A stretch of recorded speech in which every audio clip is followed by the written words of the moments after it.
Assalamu alaikum class. Welcome to the lecture of data mining, and today we are going to discuss that how we can write the paper review. So पिछले कुछ sessions में मैंने आपको discuss किया था इसके बारे में कि मैं आपको एक दो रिसर्च आर्टिकल्स दूंगी और आपने क्या करना है, उन रिसर्च आर्टिकल्स को सबसे पहले रीड करना है अच्छी तरीके से, एक दो दफ़ा रीड करें। रीड करने के बाद आपने उसका रिव्यू लिखना है। रिव्यू का मतलब ये होता है, एज इट्स नेम रिप्रेजेंट, कि आपने उस सेशंस, उस पेपर से, उस रिसर्च से, उस आर्टिकल से जो एक ऑथर ने लिखा है उससे आपने क्या लर्न किया, आपकी क्या फाइंडिंग्स थी, आपने कौन सी नई चीज़ उससे सीखी और आप फर्दर जो है उसमें मज़ीद कुछ न्यू एडिशन करना चाहते हैं तो वो भी कर सकते हैं। चलिए जी स्टार्ट करते हैं। कुछ चीज़ें मैंने पिछले सेशन में जो है वो क्रिएट की थी, तो मैं उसी को दिखा देती हूँ थोड़ा सा एंड मूव फॉरवर्ड। ठीक हो गया। सो मैंने आपको एक दो पेपर्स का रेफरेंस दिया था, जिनमें से एक तो था उस पर जो हमने टॉपिक पढ़ा था ना, तो एक तो था उस पर, मैं उसको खोल देती हूँ। आपके पास ये है, टॉपिक था हमारा। अच्छा, दूसरा साथ में वो सेशन में ज़रा लिंक भी ओपन कर देती हूँ। दूसरा हम जाते हैं जर्नल। सबसे पहली चीज़ कि हमारे पेपर जो होते हैं वो पब्लिश कहाँ होते हैं। पेपर पब्लिश होने के लिए हमारे पास डिफरेंट वे आउट्स हैं कि या तो सबसे पहली चीज़ वो किसी स्पेसिफिक जर्नल के अंदर पब्लिश होता है। ठीक है, हर सब्जेक्ट के जो है वो जर्नल्स अलग होते हैं। कुछ जर्नल जो है वो हमारे लोकल होते हैं, पाकिस्तान के होते हैं। कुछ जर्नल जो है वो हमारे इंटरनेशनल लेवल पे होते हैं, डिफरेंट कंट्रीज के। और कुछ सिंपल पब्लिशर्स होते हैं कि वो आपसे जो है वो कुछ स्पेसिफिक पब्लिशिंग फी लेते हैं, जैसे बुक पब्लिश होती है। तो और कुछ आपके जर्नल नेशनल लेवल पे होते हैं, कुछ इंटरनेशनल पे होते हैं। तो हर जर्नल की कैटेगरी पे डिपेंड करता है कि वो जर्नल की कौन सी कैटेगरी है। ठीक है, नंबर वन, उसके फैक्ट फैक्टर क्या है, मतलब उसकी साइटेशन क्या है। तो खैर अभी हम इस पर इतनी ज़्यादा बात नहीं करेंगे, फिर बहुत ज़्यादा लंबा टॉपिक हो जाएगा, क्योंकि ये तब की बातें हैं जब हम पब्लिश कराते हैं पेपर को, अपने वर्क को ऑनलाइन लेके आते हैं, so that everyone can access. ठीक है। सो मैं आपको यहाँ पे जर्नल ऑफ स्टैटिस्टिक्स एंड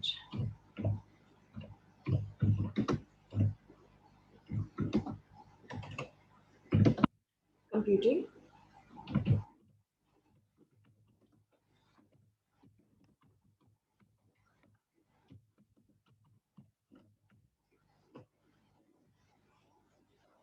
चलिए मैं अपनी अभी यूनिवर्सिटी के जर्नल्स की तरफ से कुछ वहाँ से बात करते हैं। सो हमारी यूनिवर्सिटी के जर्नल में डिफरेंट जो हमारी फैकल्टीज़ है, फैकल्टी ऑफ साइंस है, लाइफ साइंस है, सोशल साइंस है, आर्ट्स है, रिलीजन, लैंग्वेजेस का अलग है। तो हर किसी का जर्नल जो है वो उसमें अलग है।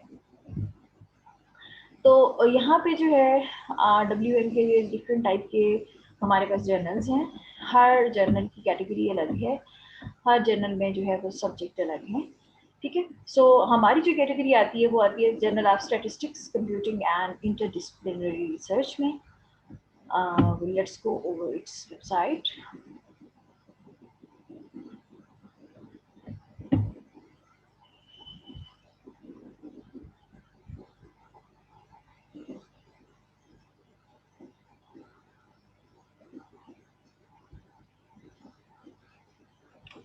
सर्वर जो है काफ़ी स्लो रिस्पॉन्ड कर रहा है, सो कोई इनकन्वीनियंस।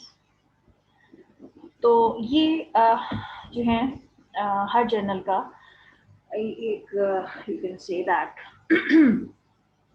उसके बारे में कंप्लीट उसकी डिस्क्रिप्शन होती है, machine learning, neural networking, biostatistics, each and everything, ये हमारे वो डोमेन्स हैं। इन डोमेन्स के पेपर्स यहाँ पे पब्लिश होते हैं।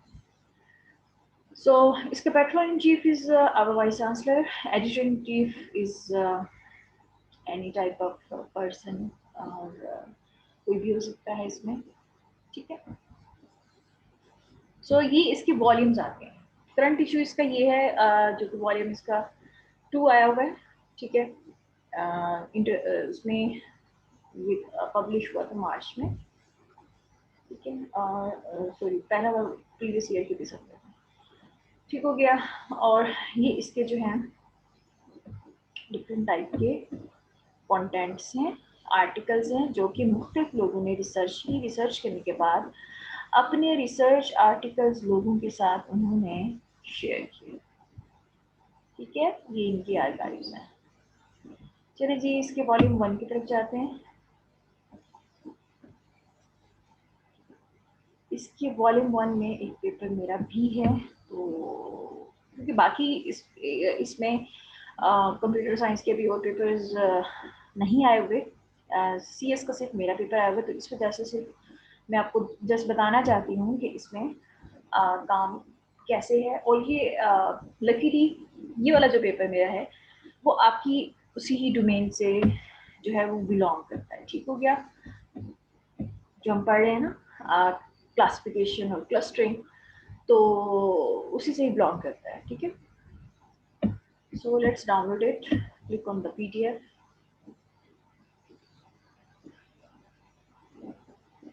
So topic is real time atmospheric and disease notification system in e-agriculture। चलिए मैं आपको थोड़ा सा इसका इंट्रोडक्शन दे देती हूँ कि इसका इंट्रोडक्शन जो है वो जो है किस फील्ड में से रिलेटेड है और इसमें क्या क्या काम है। So real-time atmospheric and disease notification system in e-agriculture जो है that is about the purely designed for the agriculture system, ठीक हो गया। उसके लिए डिज़ाइन किया गया है। मैं इसको डाउनलोड कर लेती हूँ क्योंकि आपको फिर उधर वेबसाइट पे पब्लिश करना होगा, उसको शेयर करना होगा, ठीक हो गया। So it's downloaded. सो इसमें जो है वो रियल टाइम का मतलब होता है आपका सिस्टम जो है डेली बेसिस पे रूटीन में आपको उसकी अपडेट्स, ठीक है। सो इसमें जो बेसिकली काम किया गया है वो एग्रीकल्चर की फील्ड से किया गया है कि वो लोग जो कि फार्मिंग से रिलेटेड होते हैं, फार्मर्स हैं, या आपने होम बेस्ड आपका कोई गार्डन है, या आपका होम बेस्ड कोई भी फार्मिंग एरिया है, कि कुछ भी आपने किया हुआ है, आपकी फील्ड्स हैं, आपके खेत वगैरह हैं, उनके लिए स्पेसिफिकली डिज़ाइन किया गया है कि आपने जो है अपने फसलों को, पौधों को, जो भी आपने प्लांटेशन की हुई है उसको कब पानी लगाना चाहिए। तो ये हमारा सिस्टम आइडेंटिफाई करके देगा कि अब हमारे सिस्टम में पानी लगाने की ज़रूरत है। सो एक सेंसर लगाया गया इसमें जिसको सॉइल मॉइस्चर सेंसर कहा गया, और वो सेंसर रीडिंग्स ले रहा है। जैसे ही उसका मॉइस्चर लेवल कम होता है, जैसे हम होता है ना घर में भी अक्सर पौधों को पानी देना भूल जाते हैं, होता क्या है उसके बाद वो पौधे जो है वो सिंपली खत्म हो जाते हैं, डेड हो जाते हैं बिल्कुल। उनका कलर चेंज हो जाता है, उनके या उनको कोई बीमारी लग जाती है, उसको कोई फंगस या कोई फ्लाइज अटैक करती हैं। तो ये सारे काम जो है वो नोटिफिकेशन सिस्टम रिजॉल्व करता है कि वो रियल टाइम पे एटमॉस्फेरिक रीडिंग भी लेगा। यहाँ पे एटमॉस्फेरिक क्यों कहा गया है, क्योंकि ये 2-3 रीडिंग्स दे रहा है। नंबर 1 रीडिंग दे रहा है आपको आपकी ज़मीन में जो सॉइल है उसका मॉइस्चर, ठीक है। उसका मॉइस्चर जो है वो आपको दे रहा है वहाँ से एक्सट्रैक्ट करके कितना उसका मॉइस्चर है, पानी देने की ज़रूरत है या नहीं है। दूसरी चीज़ वो आपको आपके इन्वायरमेंट का टेम्परेचर दे रहा है, क्योंकि टेम्परेचर हाई होता है तो ऑटोमेटिकली हमें पानी देने की ज़रूरत पड़ती है। तीसरी चीज़ वो आपको विंड प्रेशर दे रहा है, ठीक है। चौथी चीज वो आपको डिजीजेस भी बता रहा है, ठीक है, एटमॉस्फेरिक होगी एंड डिजीज नोटिफिकेशन। डिजीजेस का मतलब ये है कि आपकी जब कोई भी फसल है हमेशा उसके ऊपर फ्लाइज अटैक करते हैं, या उसके ऊपर जो है वो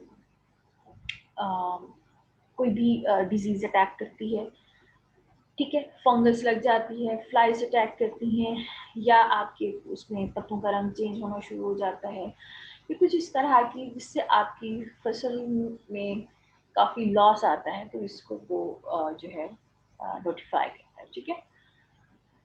सो इसमें जो पैटर्न दिया हुआ है, सबसे पहले मैंने इसमें एब्स्ट्रैक्ट लिखा, फिर रिप्रोडक्शन लिखा, फिर लिटरेचर वर्क लिखा, ठीक है। और इंट्रोडक्शन में भी प्रॉब्लम स्टेटमेंट है, ठीक है, बहुत ईजी और फेव वे में लिखा हुआ है। उसके ऑब्जेक्टिव एंड स्कोर्स हैं, ये उसका रिलेटेड वर्क है कि और लोगों ने इस पर क्या काम किया है। ये इसमें है आईओटी एग्रीकल्चर में कहाँ कहाँ पे यूज़ हो रही है। IoT stand for the internet of things. IoT based UPS में मैंने माइक्रो कंट्रोलर यूज़ किया है, सेंसर यूज़ किया है, और इसमें जो है हमारे पास एक दो तीन सेंसर्स है, माइक्रो कंट्रोलर है, और सिंपली टूल जो है वो मैटलैब का है, और उसकी माइक्रो कंट्रोलर की सारी प्रोग्रामिंग की हुई है, और ये सारी चीज़ें, ठीक है। तो ये हो गया, ये इसके डिफरेंट वर्क्स हैं जो उन्होंने किए हुए, पहले लोगों ने किया हुआ है, ठीक है। डिजीज डिटेक्शन कैसे हुई ये उसके बारे में बताया हुआ है। तो this is about post technique. Post technique में एक आपको जेनेरिक टेक्निक बता रहा है एग्रीकल्चर फीड के बारे में, ठीक है। ये हमारा सिस्टम है and this is the diagram designed कि ये एक्विजिशन स्टिक है, डाटा एक्विजिशन स्टिक जो है एक्चुअली एक कंप्लीट मॉड्यूल है जिसके अंदर sensors, micro controller, each and everything इसके, ठीक है। और ये जो है एक्विजिशन हो रही है, एयर टेम्परेचर बता रहा है, वेब कैमरा है, एलसीडी, ये कंपोनेंट्स है, जीएसएम मॉड्यूल्स हैं, ठीक है। और बाकी जो है वो सारी चीज़ें इसमें गिवन है। फार्मूलाज कौन कौन से यूज हुए हैं, एल्गोरिथम जो मैंने बेसिकली इसमें अप्लाई किए हैं वो के मीन्स एंड फजी सीरीज है, ठीक है। और उसमें से फिर एक एल्गोरिथम को जो हमने चूज़ किया था क्योंकि एक्यूरेसी जो है वो ज़्यादा अच्छी एफसीएम की आ रही थी। दोनों चीज़ों को हमने चेक किया था, लेकिन एफसीएम की क्लस्टरिंग ज़्यादा अच्छी आ रही थी, सो आई चूज एफसीएम क्लासीफायर। आप एसवीएम क्लासीफायर, के मीन्स, के एनएम्स, के नियरेस्ट टेबल्स, और जेनेटिक एल्गोरिथम है, किसी भी तरह का कोई भी एल्गोरिथम लेना आप ले सकते हो, ठीक हो गया। सो ये मेरे वो रीडिंग्स आ रही हैं कि हमने जब ड्राई था तो क्या रीडिंग थी, पानी दिया तो क्या रीडिंग थी, लो वेट था तो क्या रीडिंग थी, फुल वेट था तो क्या रीडिंग थी, ठीक है। ये जी डिजीजेज हैं जो पत्तों पे नॉर्मली आप देखते हैं ना, सुराख से वो होते हैं, ये उनका कलर चेंज हो जाता है, या उन पर कोई फ्लाई अटैक करती है, या फंगस आ जाता है। तो ये हमने उसमें क्लस्टर्स बताया, क्लस्टर के बाद उसने हमें बताया कि जी इसको कौन सी डिजीज़ है। सो इसने यहाँ पे ये डिजीज़ का नाम बताया हुआ है। इस डिजीज़ का मतलब ये है कि इसने हमारे सिस्टम ने, हमारे एल्गोरिदम ने आइडेंटिफाई किया कि जो डाटा सेट दिया हुआ था उसमें से कौन सी डिजीज़ है, और फिर उस डिजीज़ को आइडेंटिफाई किया। So these are the references which I have given. Almost आप इसमें 15 to 20 दे सकते हो, और this is it, okay. So मैं इसको भी अपलोड कर दूंगी, और दूसरा जो हमने आर्टिकल डाउनलोड किया था, लेट्स गो ओवर इट। ये था आर्टिकल हमारे पास, कहाँ गया, डेस्कटॉप पे था I guess, let's go on the desktop. So ये वो है जो मेरे पेपर में सारी चीज़ें दी हुई हैं, आप भी उसको जो है उसके मुताबिक ले सकते हैं, ठीक है। आपने लिखना है ऐसे इंट्रोडक्शन, मिशन स्टेटमेंट, ऑब्जेक्टिव्स को, लिटरेचर रिव्यू बताओ, मैथड बताओ, आर्किटेक्चर फ्रेमवर्क बताओ, और उसके बाद फिर कंक्लूड कर दें। और अगर कुछ जो है आपने फ्यूचर वर्क देना है, you can also add that, कि अगर आप कहते हो कि इसमें ये कमी है, और मैं इसको सबसे सबसे इम्पोर्टेंट चीज़ जो मैं आपको एक टिप देती हूँ, आप में से बहुत सारे लोग फौरन ही एमएस शुरू कर देंगे। जब आप एमएस करने जाते हैं तो उसका क्राइटेरिया या उसकी जो मेन ऑफ स्टडी जो है होती है इससे काफ़ी हद तक मुख्तलिफ होती है, क्योंकि बीएस में हम सिर्फ प्रैक्टिकल या थ्योरी इस पर फोकस करते हैं, हम रिसर्च, आर्टिकल राइटिंग, रीडिंग इस पर नहीं जाते। सो जब भी आप कोई पेपर उठते हैं ना, आपको अगर उस डोमेन में फुल ग्रिप होती है, आप क्या कहते हैं उस पेपर को पढ़ने के बाद आप कहते हैं कि ये सारा काम बहुत अच्छा था, इस आर्थर ने, इस राइटर ने, इस रिसर्चर ने सारा काम बहुत अच्छा किया हुआ है, लेकिन इसमें ये कमी है और इस कमी को इस तरीके से कवर किया जा सकता है। सही हो गया। तो ये वाला जो है वो थोड़ा सा हम इसमें देखते हैं कि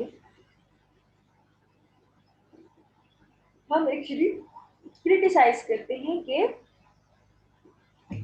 जो है वो पेपर में क्या क्या चीजें जो है हो सकती हैं और क्या नहीं हो सकता।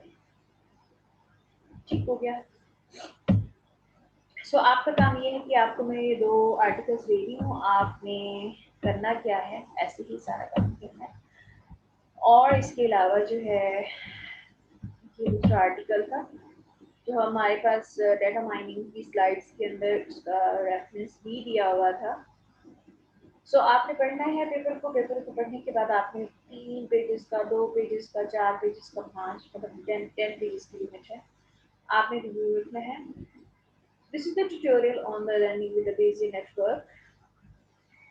ये इसका एब्स्ट्रैक्ट है, ये इसका इंट्रो है, ठीक है, ये बेसिक अप्रोच है और जो है देखते हैं कितना बड़ा है। ऑलमोस्ट इसमें हमारे पास 25 पेजेस हैं। काफी ज्यादा लेंथी हो जाएगा, मैं ऐसा करती हूँ आपको एक और आर्टिकल देती हूँ।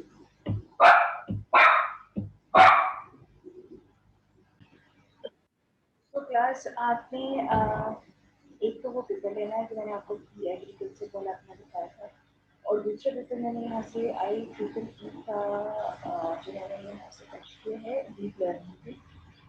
तो आपने करना ये है कि जो आपकी क्लास के इवन रोल नंबर्स हैं वो एग्रीकल्चर वाला करने हैं, और जो और रोल नंबर्स हैं वो इसी की करने वाले के बाद जो आई ट्रिपल का आपको आई ट्रिपल का paper you can say that topic नहीं आता है। सबसे best you can see that publication authority है, और this is the publication code organisation. ठीक है, अब इसमें जो है ये मेरा पेपर है 2019 और जो है पब्लिश है, क्योंकि पेपर को पब्लिश होने में भी साल लग जाता है, 6 माह साल तो कहीं भी नहीं। आप अपना वर्क सबमिट कराते हैं, वो रिव्यू होता है, फिर आपको रिव्यू के बाद आपको उसका रिप्लाई आता है, फिर जी आपने उसकी फीस पे करनी होती है, फीस पे करने के महीनों बाद ही जाके वो किसी न किसी वॉल्यूम के अंदर जो है वो पब्लिश होता है। सो मैं दोनों पेपर जो है वो अपलोड कर रही हूँ, साथ में ये भी कह रही हूँ कि इसमें कौन सा काम करना है। आपने इसको अगर संडे तक करने तो बेटर नहीं, अदरवाइज मुझे आप रिजल्ट से पहले पहले लाजमी सबमिट करा दें। ठीक है, आप जो है क्या करें, 31 मई से पेपर स्टार्ट हो रहे हैं, तो आप पेपर खत्म होने के बाद करा दें। अगर आपके पास टाइम नहीं है तो मैं इसकी सबमिशन की डेडलाइन जो है वो तकरीबन 5 जून तक है, तो आप मतलब रिव्यू का पेपर जो है वो सबमिट करा दें। ठीक हो गया। सो कोई चीज़ समझ ना आए पूछ लीजिएगा, होपफुली आपको समझ आ गई होगी, नहीं आई मुझसे दोबारा पूछ लीजिएगा। तो मैं सेशन आपका आज कल की कर रही हूँ। थैंक यू, अल्लाह हाफिज़।